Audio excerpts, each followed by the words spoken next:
Jadi untuk menggunakan atau langkah awalnya ini itu, nanti kita akan pelajari ya dengan, mungkin 1 jaman lah kita untuk malam ini. Oke, jadi perkenalkan dulu, saya Ringkiswanti ya yang nanti akan, memandu untuk diskusi kali ini, ya untuk mempelajari terkait dengan accurate di awal gimana sih, cara kita menentukan untuk memulai menggunakan accurate. Nah, sebelumnya kita pelajari dulu terkait dengan definisi dari accurate ya. Jadi untuk accurate di sini merupakan, salah satu ya dari banyaknya software akuntansi. Jadi kalau kalian pernah mendengar software mungkin Zahir, ya, Mayop, terus QuickBooks, dan lainnya, nah itu juga, mereka software akuntansi ya. Nah, Accurate ini salah satunya. Jadi untuk semua software memang, mereka ini diciptakan ya agar mempermudah penggunaan dalam pembukuan di perusahaan. Begitupun juga dengan Accurate. Jadi dengan kalian menggunakan software, itu diharapkan tingkat akurasinya ini nanti tinggi ya untuk menghasilkan laporan keuangan pada neraca dan juga laba rugi dia lebih cepat. Tapi, bener enggaknya laporan yang kita sajikan dalam software, terutama Accurate ini, itu, eee, apa ya, semacam acuannya yaitu setup awal kita. Jadi bener nggak sih kita melakukan setup di awal untuk Accurate, kayak gitu. Makanya, langkah awal itu memang sangat penting. Nah, jadi untuk jenis Accurate ini ada 2, ya, ada Accurate Desktop sama Accurate Online. Kalau Accurate Desktop itu yang kita install ya aplikasinya di PC atau laptop. Kalau yang Accurate Online ini dia dapat diaksesnya di web browser. Jadi kalian bisa akses dari PC, laptop, atau HP. Ya, jadi dia lebih fleksibel untuk yang Accurate Online.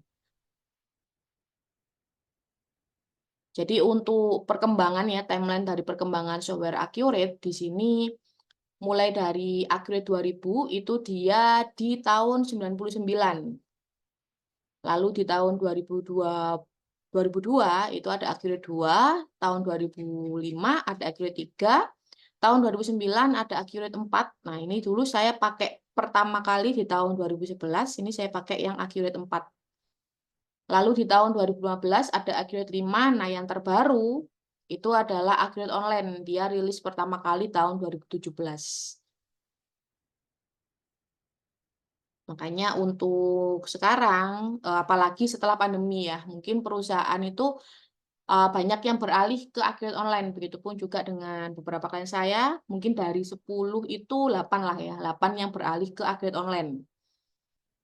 Kenapa? Karena dia lebih fleksibel ya. Jadi, kita itu bisa kerja di mana pun kalau pakai Accurate Online, nggak mikirin nanti database-nya, karena database-nya ada di cloud-nya Accurate ya. Jadi nanti kita bisa pokoknya punya, login, ya password sama user-nya, nanti kita bisa akses di mana pun. Tapi kalau yang desktop itu biasanya kita harus setting dulu untuk database-nya. Bisa enggaknya nanti kita akses di mana pun. Nah, kadang mereka ini di server perusahaan yang kita bisa connect jika terhubung di WiFi-nya. Tapi mungkin kalau IT-nya udah expert ya, jadi bisa dibenerin gimana caranya nanti biar bisa upgrade desktop ini kita akses di mana pun, kayak gitu.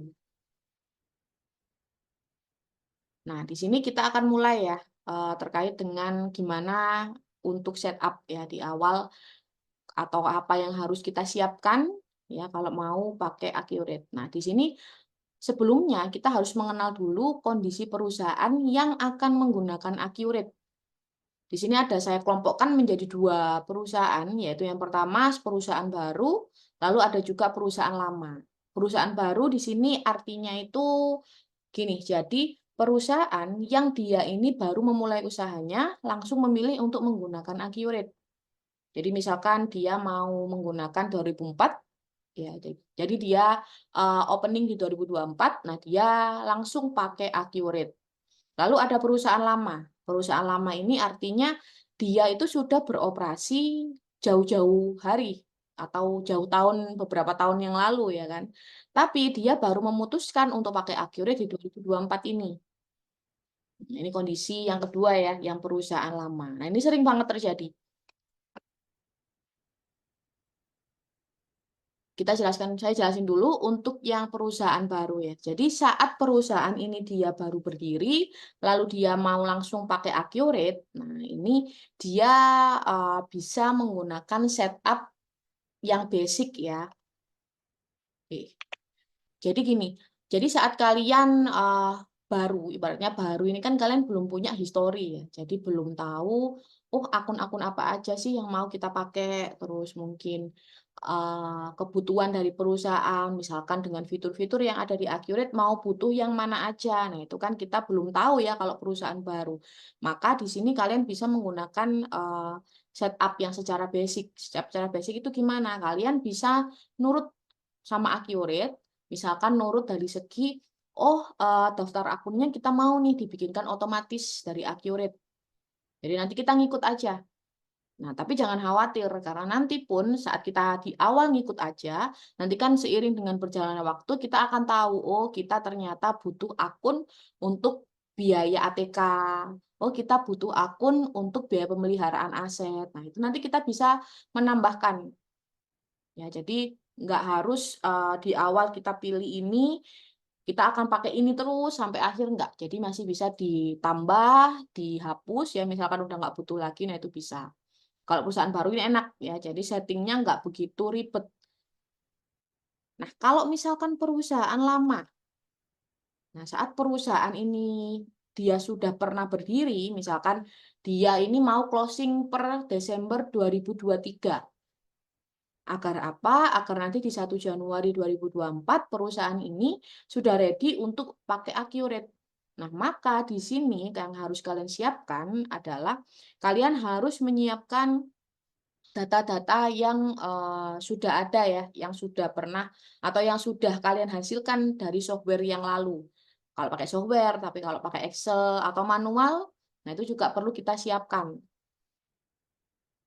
Nah, jadi yang perlu disiapkan, jadi ribet enggaknya dalam kita menyiapkan Accurate itu sebenarnya yang paling banyak kita siapkan ya perusahaan yang dia udah lama berdiri tapi baru pakai Accurate. Kenapa? Karena di sini kita akan menyiapkan semacam neraca saldonya, ya kan, per 31 Desember 2023. Nah, itu harus kita siapkan untuk kita masukkan ke dalam Accurate. Jadi kalian nggak perlu input backdate. Jadi nanti input aja saldonya langsung. Terus seperti hutang dan piutang. Nah, di sini kita juga harus input list ya. Jadi hutangnya ini berapa dari supplier yang mana aja dengan nomor bukti berapa. Nah, itu nanti harus ngeling ya dengan yang ada di neraca saldo. Jadi misalkan di neraca saldo di sini hutang kalian 100 juta. Nah, di list hutang itu juga harus sesuai 100 juta. Harus sama. Piutang pun juga gitu. Jadi ada listnya. Nah, itu nanti untuk memudahkan saat kita, misalkan ini kan piutang sama hutang per 31 Desember 2023 ya. Nah, tujuannya apa? Kok kita masukkan listnya? Kenapa enggak nominalnya aja? Jadi tujuannya agar nanti itu kan masih menjadi hutang sama piutang ya, yang otomatis ada kemungkinan bahwa di tahun 2024 kita itu akan ada membayar atau dibayar. Nah, jadi nanti saat di tahun 2024, saat ada pembayaran, itu kita sudah bisa langsung pilih, oh hutang nomor ini udah dilunasi. Nah, itu ada di modulnya, ya kan? Oh, piutang ini juga udah dilunasi, kayak gitu. Jadi lebih spesifik dari pemasok siapa, dari customer siapa, nilainya berapa, kayak gitu kita juga apa namanya masukkan dalam listnya di sini. Lalu stok barang dan juga list aset. Nah, ini juga penting ya untuk stok barang.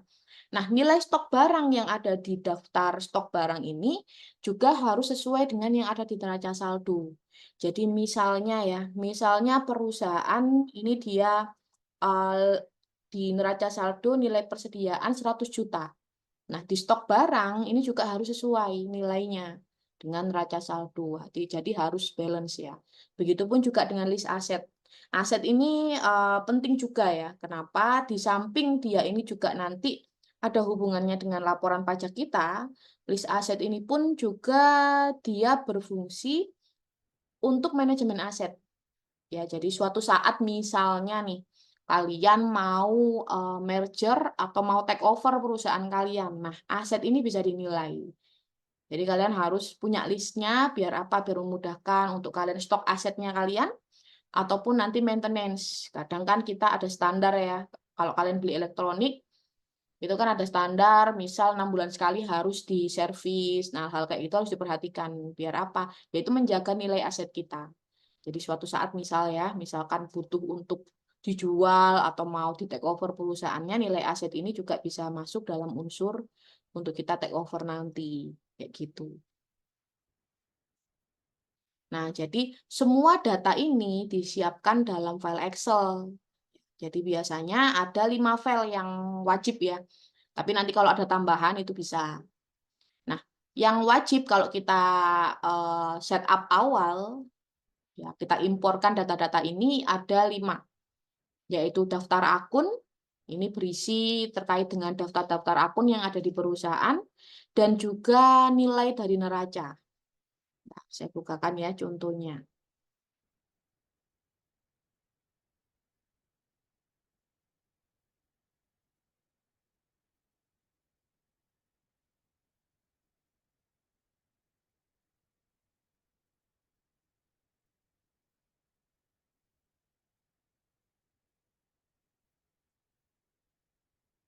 Nah, jadi di sini yang biasanya kita siapkan ya, kalau kita mau setup awal untuk impor data ini ke dalam Accurate. Jadi kita nggak perlu input transaksi ya, transaksi yang sebelum-sebelumnya nggak perlu kita input. Kita cukup inputkan neraca saldo, ya nilai-nilai sesuai dengan neraca saldo per 31 Desember 2024, 2023. Misalkan kita mau menggunakan Accurate di 1 Januari 2024. Nah, daftar akun, saya bukakan dulu. Ini isinya dari neraca ya untuk saldo-saldonya. Nah, template-nya itu udah disediain. Jadi di Accurate ini sudah disediakan untuk template dari Excel yang kita butuhkan ini ya. Ya. Nah, jadi di daftar akun di sini, ini adalah nama-nama akun dari perusahaan kita. Jadi misalkan di sini kalian nambah bisa. Jadi tinggal di enable edit dulu. Nah, jadi ditambah-tambahkan gini bisa. Jadi nanti di-insert terus ditambahkan untuk nomor berapa, ini terkait dengan biaya apa. Nah, itu bisa kalian tambahkan. Nilai-nilainya pun juga bisa kalian sesuaikan dengan neraca per 31 Desember 2023. Nah, jadi untuk di Accurate ini kalian juga bisa menggunakan beberapa mata uang ya. Di sini ini saya ada pakai USD. Ini juga kalian bisa menambahkan. Tapi jika kalian pakai mata uang asing, itu kalian harus memperhatikan kurs. Jadi misalkan ini kan neraca saldo per 31 Desember 2023 ya, maka kursnya ini harus mengikuti per 31 Desember 2023. Jadi kurs harus tetap diperhatikan ya kalau kalian mau bikin yang ada mata uang asing. Jadi defaultnya ada banyak sekali di Accurate sudah disediain untuk mata uang asingnya itu ada. Nah, biasanya juga kita ada misal ya kalian mau memasukkan hutang.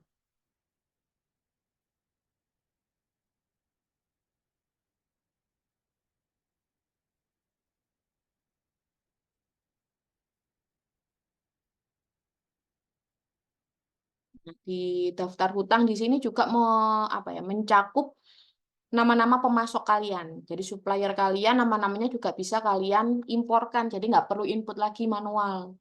Ya, jadi kita pakai Excel.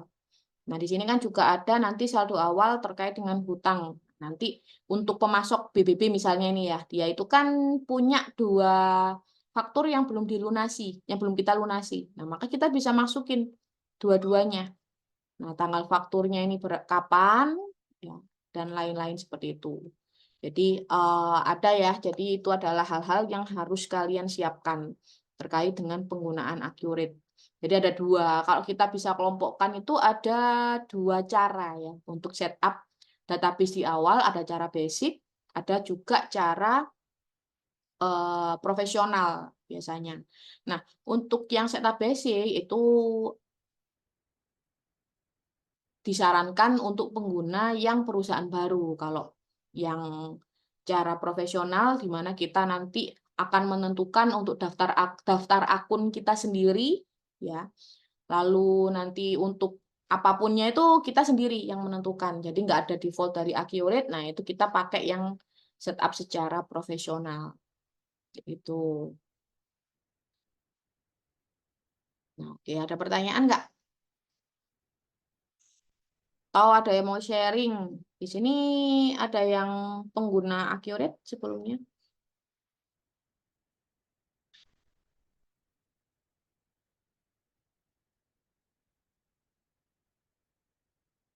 Ada yang sudah menggunakan Accurate nggak?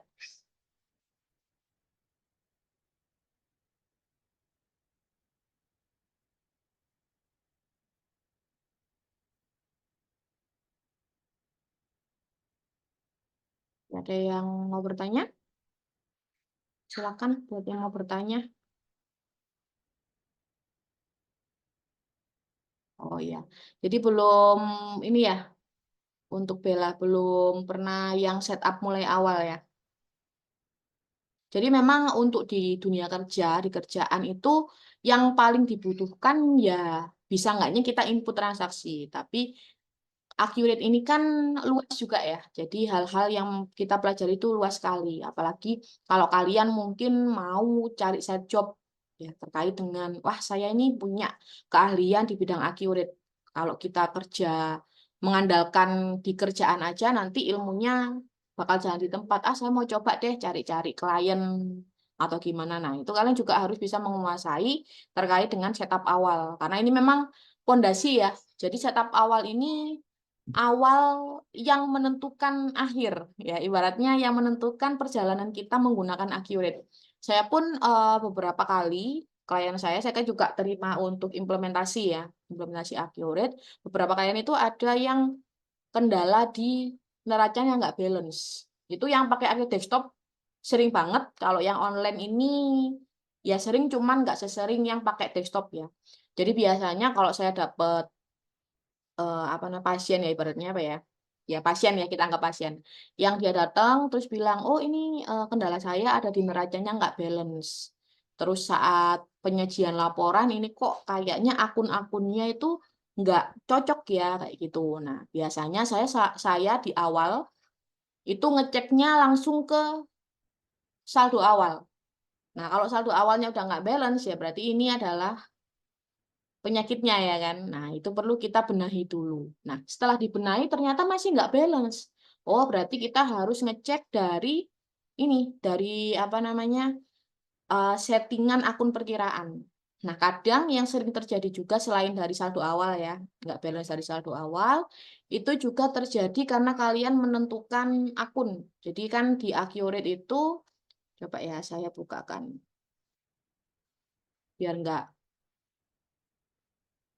meraba-raba ya. Sebentar, saya bukakan dulu untuk Accurate.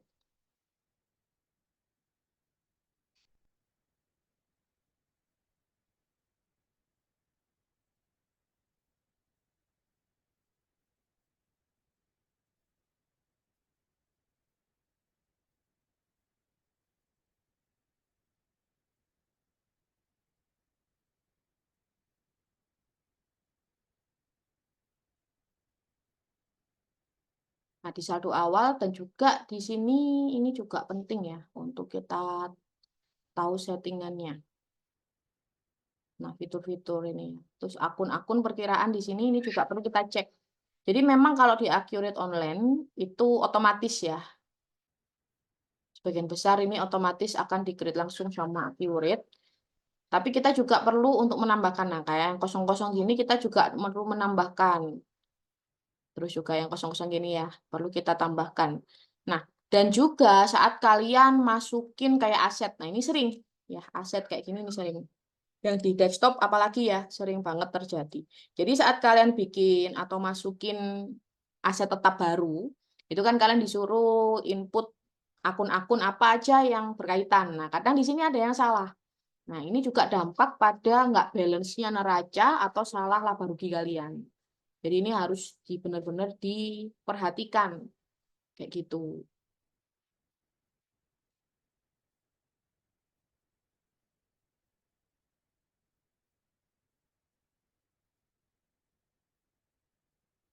Nah, ini ada pertanyaan, kalau pas kuliah pakai layar desktop, kalau misalnya ada yang salah itu emang nggak bisa diedit. Soalnya selama kuliah kalau misalkan ada yang salah input harus mulai dari awal.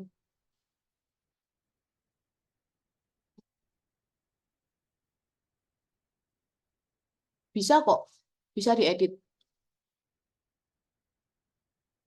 Jadi misalkan kalian salah, oh ini salah apa? Jadi salah yang nggak bisa diedit itu meskipun di online juga ya, affiliate online juga itu kalau salah yang nggak bisa diedit ini misalkan seperti saat memilih ini. Nah, persediaan. Jadi saat kalian memilih metode persediaan di awal salah, ya terus ternyata kalian baru sadar setelah input-input transaksi dan intinya udah di pertengahan. Nah, itu biasanya memang kita harus mulai dari awal lagi karena ini nggak bisa diedit. Kayak gitu. Kalau di desktop bisa, tapi biasanya gini ya, apalagi kalau di dunia kerja, saat kalian input terus ternyata kalian salah, nah kalian nggak bisa hapus. Nah itu artinya akses kalian dibatasi. Jadi biasanya kalau kita di pelatihan gitu ya, itu kan akses kita administrator, yang mana artinya kita ini bisa membuka semua hal yang ada di Accurate kita. Tapi saat kerja, akses kita ini menjadi operator, yang mana kita akan dibatasi aksesnya sesuai dengan job desk kita. Misal, kalian admin gudang.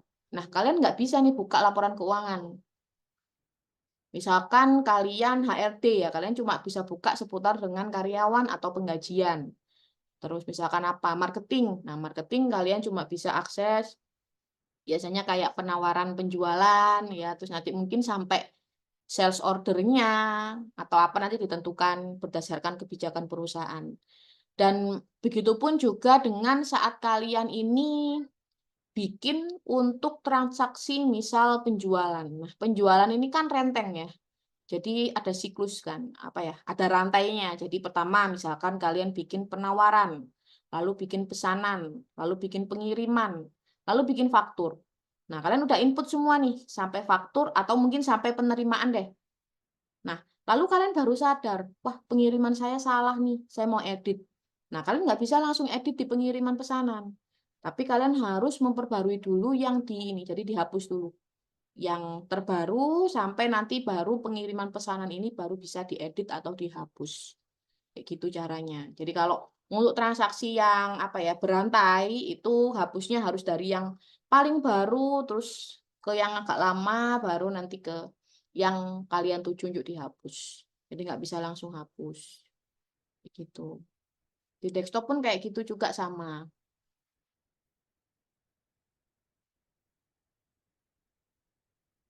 Iya, bisa dihapus harusnya.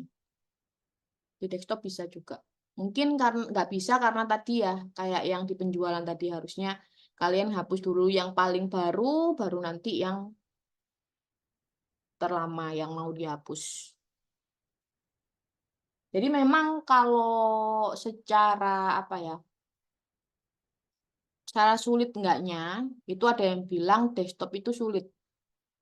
Tapi sebenarnya ya sama aja. Tapi di desktop ini kan memang banyak fitur-fitur yang nggak disupport ya sama yang versi desktop. Jadi kalau ibaratnya ini si Accurate Online itu dia versi yang paling baru.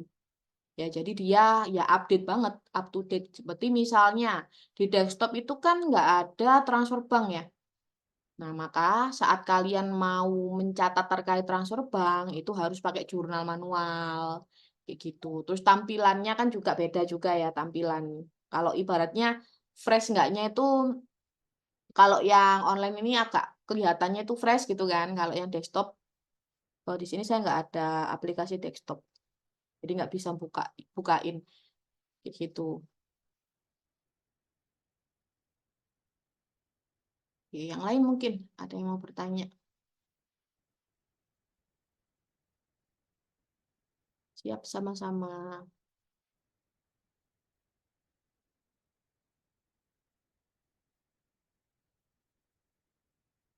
Oh, kalian SMK pakai ini ya, pakai Accurate ya sekarang. Saya dulu SMK pakai Mayop. Saya kerja pertama kali kerja 2011 itu pakai yang desktop versi 4. Tapi kalau udah pernah pakai software itu pakai yang software akuntansi lain itu agak mudah. Jadi mungkin kalian ya masih perlu ini ya belajar, cuman untuk mengenalnya itu nggak sebuta gitu loh. Maksudnya kita ini masih bisa, masih bisa untuk otodidak itu masih mungkin.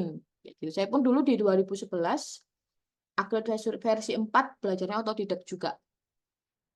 Jadi dari sales untuk waktu beli lisensi kan ada salesnya, itu dikasih buku panduan. Nah itu belajar dari situ. Sekitar berapa ya, semingguan itu udah lumayan.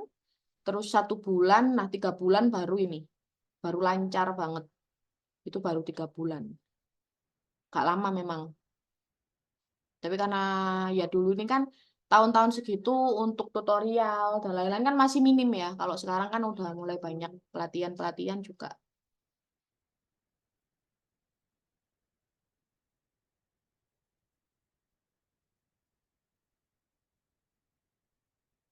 Yang lain mungkin ada yang mau bertanya?